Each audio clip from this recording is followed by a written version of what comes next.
오늘은 한 해 동안 우리와 함께 하시고 또 일용할 결실을 주신 하나님께 감사를 드리는 주일입니다.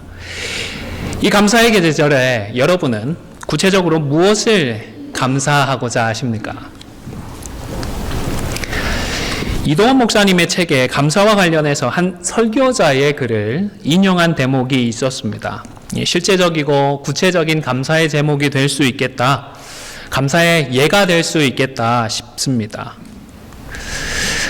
당신이 많은 세금을 내야 한다면 감사하십시오. 당신에게 안정된 직장과 사업장이 있다는 말이기 때문입니다. 당신의 몸무게가 늘어 옷이 맞지 않는다면 감사하십시오. 당신은 먹을 것이 넉넉한 인생을 살아오신 것입니다. 세탁할 옷이 집안 한 구석에 쌓여 있거든 감사하십시오. 당신에게는 적어도 갈아입을 옷에 여유가 있다는 뜻이기 때문입니다. 당신의 집에 대청소가 필요하고 문고리를 갈아야 하고 창문을 갈아야 한다면 감사하십시오. 당신의 몸을 위탁할 집이 있다는 뜻이기 때문입니다. 멀리라도 주차할 공간을 찾았다면 감사하십시오. 당신에게 잠시라도 걸어갈 운동의 기회가 주어졌기 때문입니다. 당신에게 불평할 대통령이 있다면 감사하십시오. 당신은 언론의 자유가 보장된 나라에 살고 있는 것입니다. 교회 뒷자리에 앉아있는 성도의 찬송 음정이 엉망으로 들려오고 있다면 감사하십시오. 당신의 청각은 정상이기 때문입니다. 여러분, 감사는요, 그냥 저절로 할 수 있는 것은 아닌 것 같습니다. 왜냐하면 우리의 본성 때문입니다. 자연 상태로는 부정적으로 먼저 반응을 해서 불평하기도 하고 원망부터 하게 됩니다.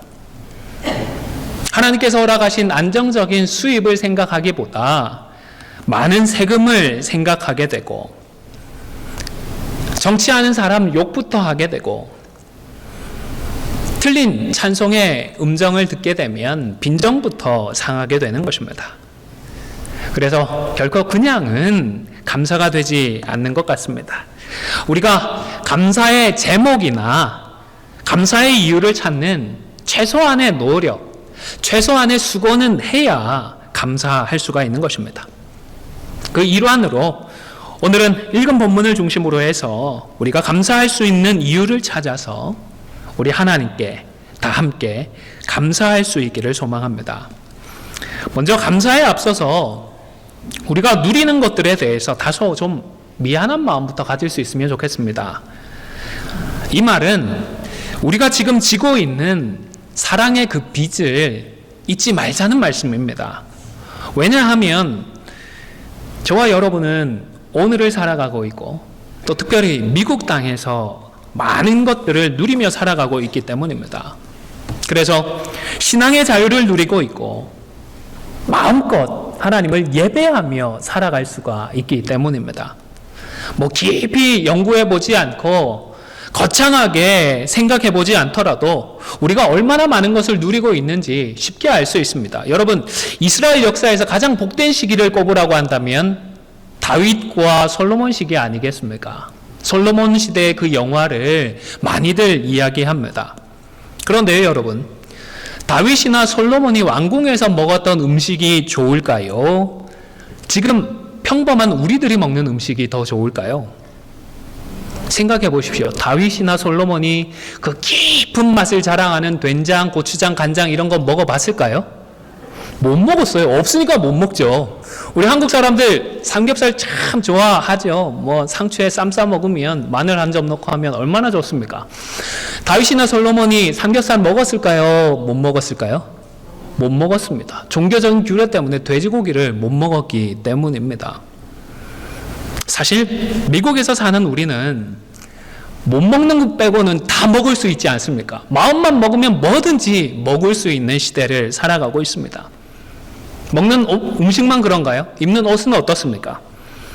솔로몬이 입었던 특별한 날에 입었던 특별한 옷이 좋을까요?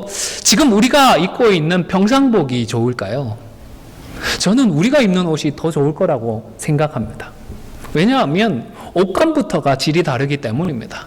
옷을 만드는 기술 자체가 다르기 때문입니다.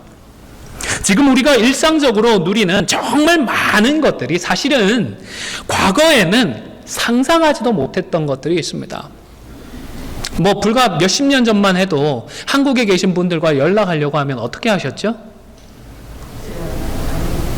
전화를 하셔야 되는데 전화요금도 어마어마해 나오고 그 부담되시면 편지를 쓰셔야 하는데 편지로 보내면 연락이 오고 가는데 시간도 참 많이 걸렸잖아요. 지금은 어떻죠? 수시로 들려옵니다. 카톡. 그러면 그게 근처에서 오는 연락이 아니라 한국에서부터 순식간에 날라오는 연락이지 않습니까? 얼마나 감사한지 모릅니다. 이 모든 것들이 다 감사의 제목인 것입니다. 무엇보다 신앙의 자유를 누리는 것에 대해 감사합니다. 우리가 예배를 드린다고 누가 뭐라고 하나요? 물론 크게 찬양을 하면 좀 봐도 되는지 옆집에서는 한 번씩 짜증을 내는 것 같긴 한데 그렇다고 하더라도 별 피해가 없잖아요. 미안한 마음도 있기는 한데 우리는 미국 땅에서 마음껏 하나님을 예배할 수 있는 자유를 누리며 살아가고 있습니다. 예수님을 믿는다고 누가 핍박을 하나요? 정말 감사하지 않습니까? 그런데 이런 것들을 우리가 마냥 감사하기에는 우리가 이것들을 누릴 수 있도록 우리 신앙의 선배들이나 또 우리가 알지 못하는 이 시대의 신앙의 동료들이 겪고 있는 고초들이 너무 많이 있습니다. 마냥 기뻐하기에는 부담이 있는 것입니다. 오늘 본문에 바울이 대표적인 예일 것 같습니다. 사도 바울의 사역이 있었습니다. 그리고 그가 기록한 서신서들이 있었기 때문에 사실은 저와 여러분들이 오늘 이 자리에 있을 수 있는 것 아니겠습니까? 물론 사도 바울이 아니었다면 하나님께서 다른 사람을 통하여서 역사해 주셨을 것입니다. 그러나 어쨌든 간에 부르심에 헌신했던 바울이 있었기 때문에 그 바울에게 우리는 큰 빚을 지고 있습니다. 바울의 수고 덕분에 오늘 우리들이 있을 수 있는 것입니다. 그런데 이런 수고를 해준 사도 바울은 생전에 우리만큼 많은 것들을 누리지 못했습니다.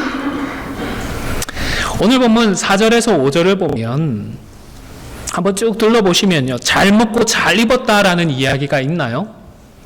하나도 없지 않습니까? 많이 견디는 것은 그렇다 치더라도 우리도 인내를 하고 있으니까요. 그런데 환난이나 궁핍이나 고난을 겪었습니다.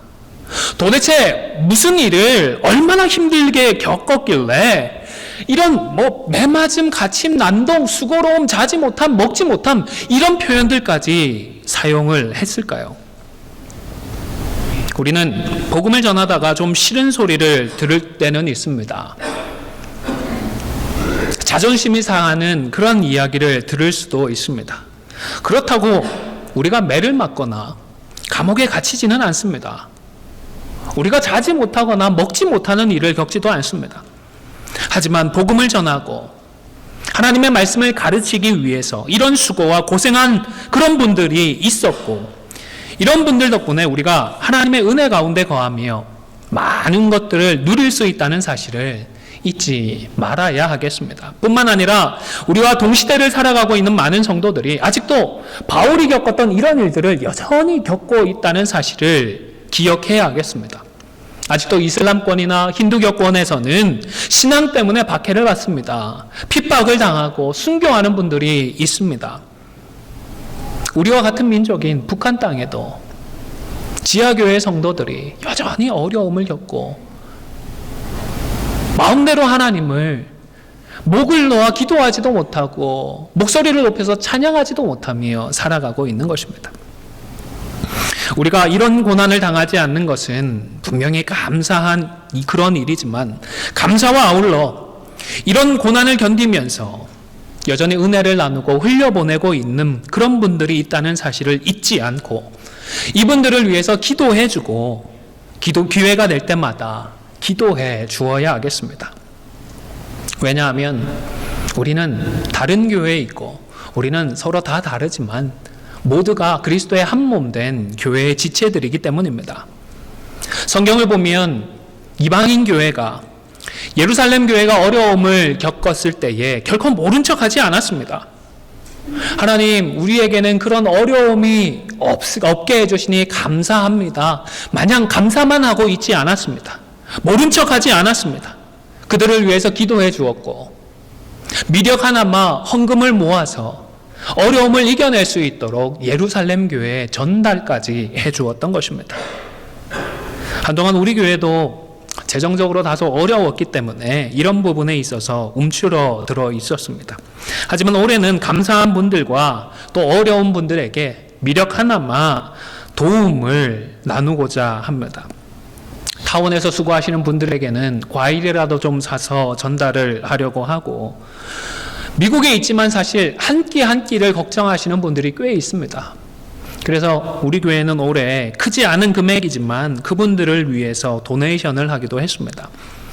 우리 성도들께서도 주변에 혹 어려운 분들, 특별히 신앙 때문에 어려움을 겪고 있는 그런 분들을 알고 계시다면 기도해 주시고 또 더 적극적으로 도와주실 수 있기를 바랍니다. 자, 그러면 이렇게 우리들이 진 사랑의 빚을 기억하면서 구체적으로 무엇을 감사할 수 있고 어떻게 하나님께 감사해야 할까요? 우선은 우리를 교회로 부르심이 비방을 받지 않을 수 있었기 때문에 감사할 수 있습니다.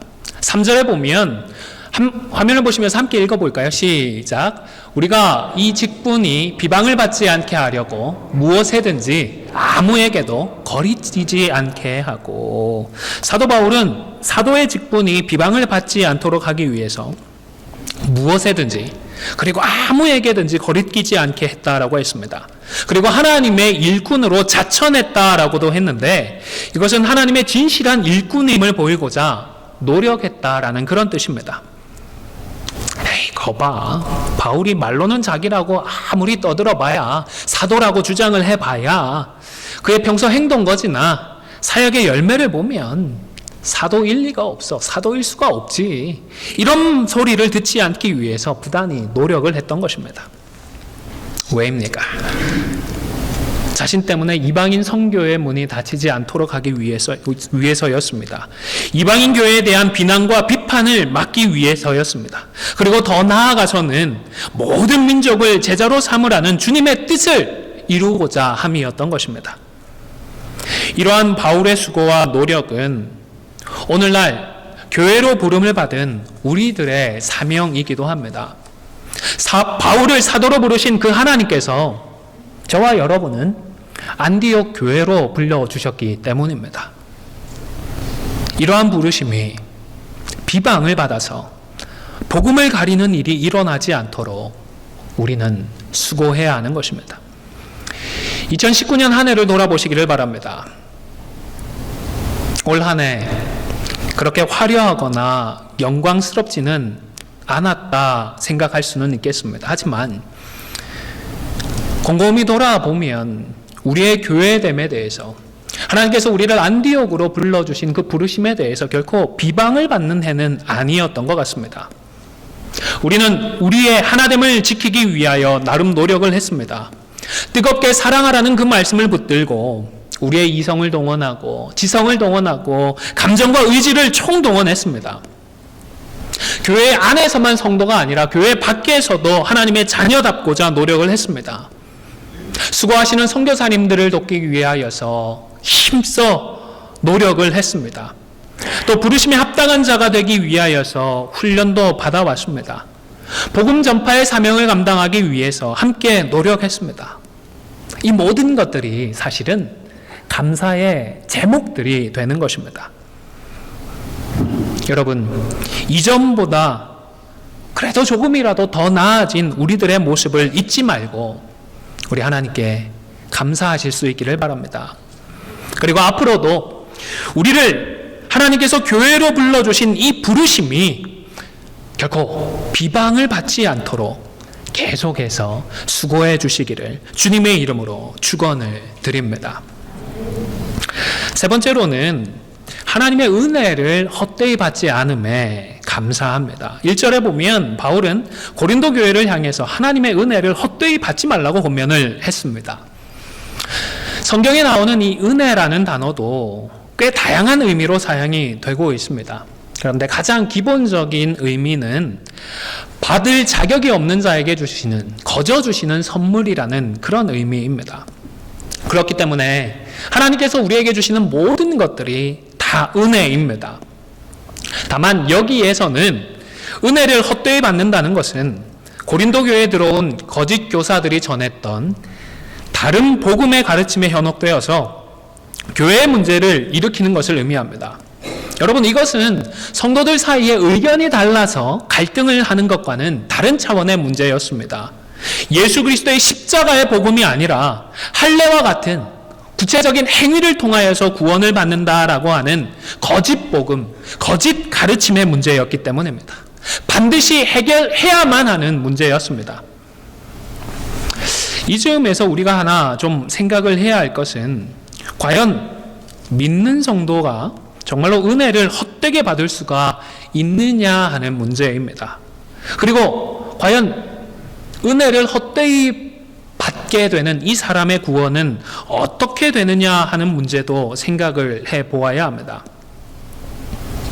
우선 은혜를 헛되게 받는 경우가 있는 것 같습니다. 그렇기 때문에 바울이 고린도 교회를 향하여서 이렇게 강하게 도전을 하지 않았겠습니까? 고린도 교회뿐만 아니라 갈라디아 교회도 비슷한 경우가 있었습니다. 5장 4절 말씀을 화면을 보면서 같이 읽도록 하겠습니다. 시작. 율법 안에서 의롭다함을 얻으려 하는 너희는 그리스도에게서 끊어지고 은혜에서 떨어진 자로다. 그리스도에게서 끊어진 자가 있고 은혜에서 떨어진 자가 있다라고 말씀을 하는 것입니다. 히브리서 6장 4절에서 6절 말씀도 같이 읽도록 하겠습니다. 시작.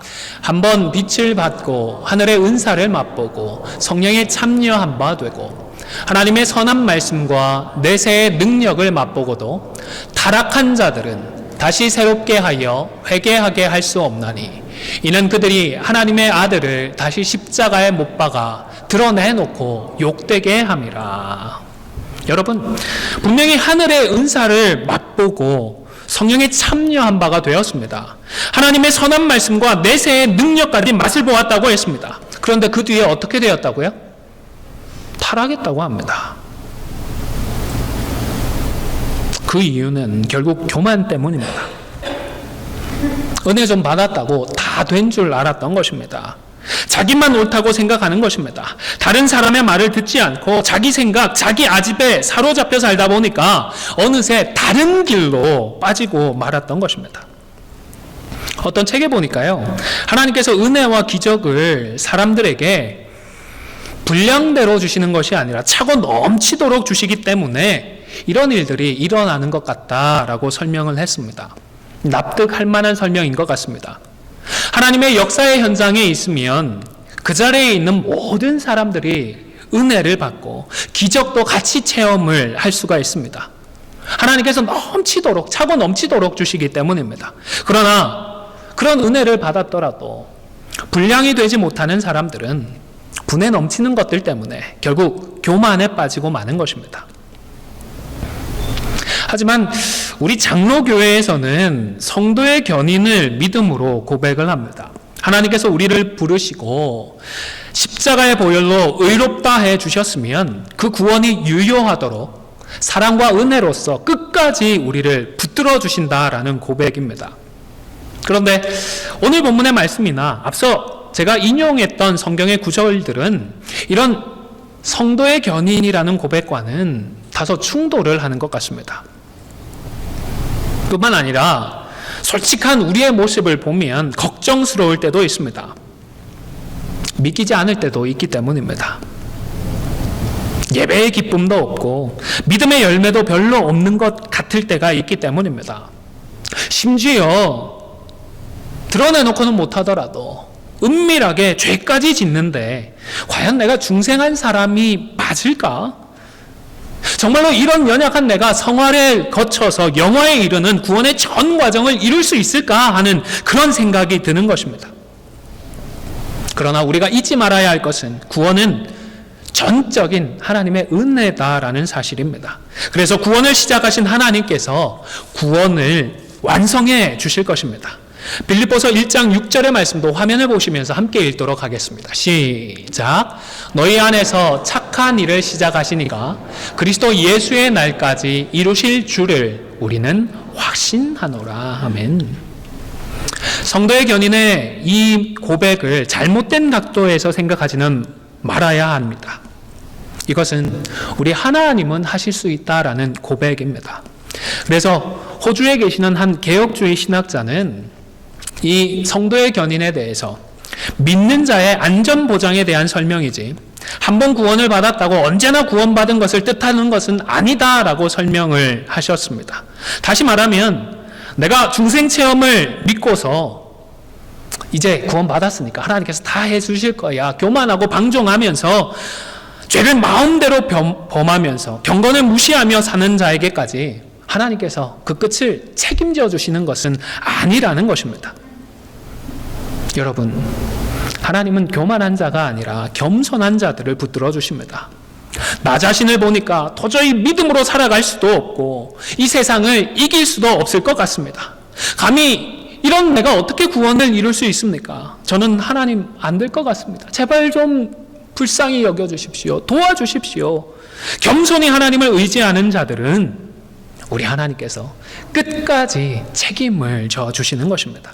사랑하는 성도 여러분, 겸손하게 은혜를 헛되이 받지 않고자 하는 자들을 끝까지 책임져 주시는 우리 하나님께 우리의 온 마음을 다하여서 감사하는 우리 모두가 되실 수 있기를 주님의 이름으로 축원을 드립니다. 마지막으로 지금이 은혜 받을 만한 때이고 구원의 날임을 감사해야 합니다. 2절의 말씀을 보시면 이르시되 내가 은혜 베풀 때에 너에게 듣고 구원의 날에 너를 도왔다 하셨으니 이 대목은 이사야서 49장에 있는 말씀을 인용한 것입니다. 그리고 그것처럼 보라 지금은 은혜 받을 만한 때요 보라 지금은 구원의 날이로다 바울이 선언을 했던 것입니다. 죄와 사망의 법 아래 죄의 종노릇하며 살았던 사람들이 이제는 자유를 얻고 잃어버린 나라를 되찾게 되는 것입니다. 하나님의 자녀됨을 회복하고 그 자녀됨을 누리면서 살아갈 수가 있게 되었다는 것입니다. 그리고 2000년이 지났지만 오늘도 여전히 우리는 은혜 받을 만한 때를 살아가고 있고 구원의 날을 살아가고 있습니다. 이것이 감사의 이유이고 이것이 우리에게 참된 복입니다. 미국 작가 중에 스펜서 존슨이라는 분이 계십니다. 몇 년 전에 돌아가시기는 하셨는데 이분이 아마 쓰신 책을 들어보셨을 것 같습니다. 누가 내 치즈를 옮겼을까? 한국말로 이렇게 번역이 되어 있는데요. 이런 베스트셀러를 남기셨던 분입니다. 이 독특한 이력을 가지셨습니다. 원래는 의학 박사였는데 사람들을 치료하면서 보니까 사람의 병이 사람 내면의 어떤 결여나 결핍 때문에 생기는 경우가 많다는 것을 깨닫고는 의사를 그만두시고 작가가 되어서 사람의 내면을 글로써 고치는 일에 몰두를 하셨습니다. 이분이 쓴 책 중에 선물이라는 책도 있습니다. 이 책에는 한 소년을 통하여서 가장 소중한 선물이 무엇인지 일깨워 주고자 했는데요. 이 소년은 한 노인에게 받고 나면 더 행복해지고 원하는 것은 무엇이든지 훨씬 더 잘할 수 있게 되는 선물이 있다라는 이야기를 들었습니다. 그런데 이렇게만 이야기해주고 그 선물이 뭔지 알려주지도 않고 이런 선물을 주지도 않았습니다. 이런 것이 있다고 생각만 하고 그것을 찾으면서 성장을 해서 청년이 되었습니다. 청년이 되어서까지 그 선물을 찾으려고 했지만 찾지 못했습니다. 노인이 세상을 떠나기 전에 이렇게 말을 했습니다. 자네가 정말 그 선물을 찾고 싶다면 자네가 가장 행복했고 가장 성공적이었던 때를 생각해 보게. 그 선물이 무엇일까요? 책의 제목에 답이 있습니다. 영어로 선물이라고도 번역할 수 있지만 현재라고도 지금이라고도 번역을 할 수 있지 않습니까? 사실 그렇잖아요. 행복해질 수 있고 무엇이든지 훨씬 잘할 수 있게 될 선물이자 세상에서 가장 소중한 선물은 바로 지금 현재이지 않습니까? 여러분, 수십 년 전에 젊고 힘이 있을 때가 가장 소중했던 순간인가요? 아닙니다.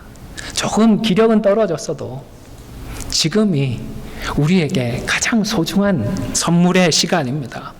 믿는 사람들 역시 마찬가지입니다. 하나님께 받은 가장 소중한 선물은 바로 오늘이지 않겠습니까? 은혜를 받을 수 있는 오늘, 구원을 이루어 나갈 수 있는 오늘이야말로 하나님께서 저와 여러분에게 주시는 가장 소중한 선물인 것입니다.